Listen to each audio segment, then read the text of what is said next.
जामनेर नगरपालिकेच्या नवनिर्वाचित नगरसेवकांची बैठक 13 जानेवारीला सकाळी 10 वाजता होणार आहे। या बैठकीत उपनगराध्यक्षपदाची निवड केली जाणार आहे। या निवडीचा कार्यक्रम मुख्याधिकारी यांनी जाहीर केला असून त्यानुसार सकाळी 10 ते 12 या वेळेत उपनगराध्यक्षपदासाठी नामांकन अर्ज स्वीकारले जातील। 12 वाजेनंतर नामांकन अर्जांची छाननी व माघारीची प्रक्रिया होईल। एकापेक्षा जास्त नामांकन अर्ज राहिल्यास मतदान करता येईल।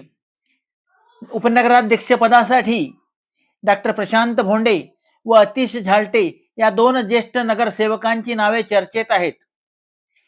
दोघेही ज्येष्ठ असल्याने कोणाला उपनगराध्यक्ष पद मिळते याकडे जामनेर वासियांचे लक्ष लागून राहिले आहे। भारतीय जनता पक्षात गेल्या 15 दिवसापासून उपनगराध्यक्ष पदाची चर्चा जोरात सुरू आहे।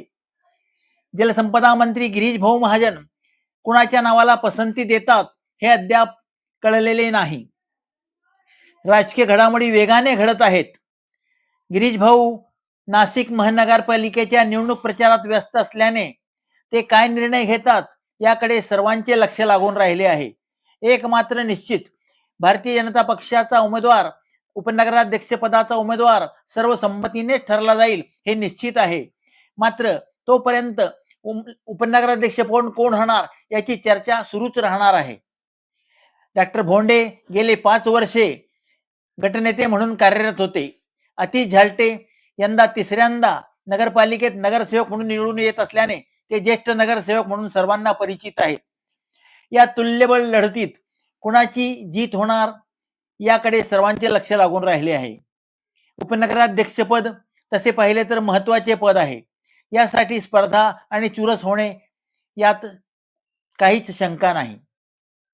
जामनेर नगरपालिकेच्या नगराध्यक्षपदी साधना गिरीश महाजन यांची बिनविरोध निवड झाली आहे।